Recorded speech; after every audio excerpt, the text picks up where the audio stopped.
Yeroo ammaa kanatti namni addunyaa guutuun ajandaa godhatee jiru Jeffrey Epstein eenyu.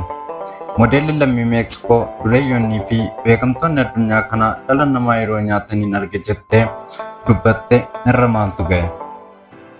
Akka kalaandarii faranjootaatti amajjii 20 bara 1953 Brooklyn, New York City keessatti maatii isaa sanyiin warra Israa'el yookaan Jewish ta'an irraa dhalate.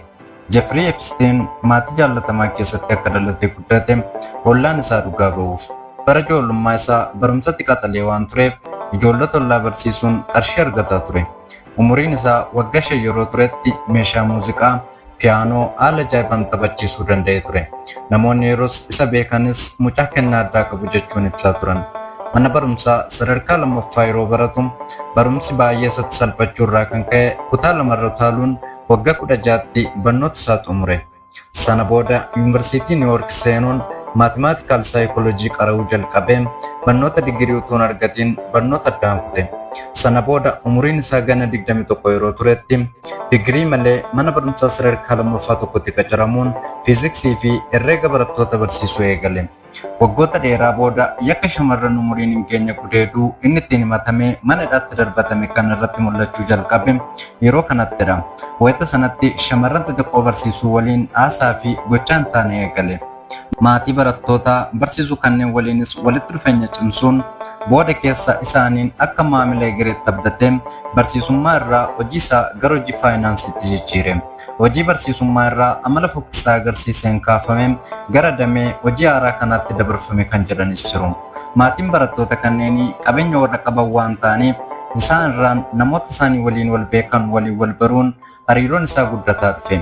Booda keessa baankii fi abbootii qabeenyaa dhuunfaa walitti fiduu irraa hangam warra sanyii mootii warra Ingilizii, Araboota, hooggantoota biyyoota gurguddoo, taatota, weellistootaa fi kan kana fakkaatan walitti fidee waliin hojjechiisuu irra ga'e.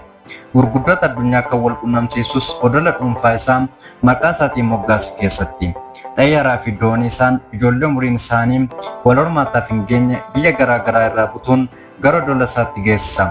Odola sana keessatti ijoollee shamarranii fi dhiiraa umuriin xixiqqoo dureeyyotaa fi beekamtoota addunyaaf akka nama buna dhiyeessuufitti dhiyeessee jara bohaarsuun daa'imman 1,000 ol darareera. Epstein waan namoonni mana isaa keessatti ija addunyaa duraa dhokatanii godhan hunda dhoksee ija kaameraa waraabee ol kaa'aa ture. Kunis boryoo isaan waan inni jedhe gochuu fididan yookiin dabarsanii isa kennan akka ragaatti fayyadamee jara deebisee ittiin balleessuuf ture jedhama. Booda keessa gocha Epstein godhu hordoffii seeraan bira gahamee mana hidhaatti darbatame.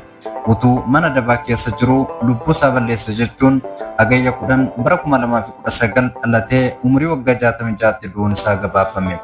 Akkaataan du'a isaa namoota hedduuf hin liqinfamne ture. Warruma inni dur waliin hojjetaa turetu utuu inni jiran saaxiliin dursanii dhabamsiisan jiru. Yeroo ammaa faayilli inni bara sana waraabaa ture, iimeelii inni ergaa turee fi ragaaleen garaagaraa hojii isaa fi namoonni isa waliin qaban gochaa turan agarsiisu faayilli miliyoona 6 ol ta'u sakattaamee dhiyootti miliyoona 3 ol gallakkifameera. Faayila kana keessatti maqaa pirezidaantii Yuunaayitid Isteet of Ameerikaa Doonaald Tiraamp, Elon Musk, Biil Geetsi fi kan kana fakkaatan tuqameera. Dureessa addunyaa lakkoofsa tokko duraanii Biil Geetsi odola kanatti dhibee saalqunnamtii saalaan daddarbuun qabamee akka tures faayilicha keessatti ibsameera. Daa'imman nyaachuu fi dhiiga isaanii aarsaa godhanii dhiyeessu. Bara 2009 modeelli lammii Meeksikoo Gabriel Jimenez jedhamtu namoonni maqaa gurguddaa qaban bakka isaan itti bohaaranitti erga argamtee booda dhala namaa keessumaa ijoollee warra ta'an akka isaan nyaatanii fi dhiiga isaanii seexanaaf aarsaa yeroo dhiyeessaniin arge jettee waltajjii tokko irratti boossee dubbattee turte. Gabrielaan yeroo sana to'atamuun bakki isheen buute hin beekamiin hafe. Isheenis ni nyaatan oduun jedhu afarfamaa ture. Haasaan modeelli kun yeroo sana dubbatte addunyaan gurra kennuufi diddee yeroo ammaatti ajandaa Epstein waliin wal qabatee ka'aa jira. Daa'imman kan dararu nyaatuu fi dhiiga isaanii aarsaa godhee seexanaaf kan dhiyeessu namoota dureeyyii fi beekamoo addunyaa kana hoogganan jechuun namoonni hedduun ni amanu. Dhimmi kunis konspiraasii tiyoorii akka piizaa geetii fi kwaariiniin aanuun keessatti babal'inaan dubbatama. Warri maqaan isaanii waan kana wal qabatee ka'u tiyoorichi maqaballeessidha malee dhugaa miti jedhu.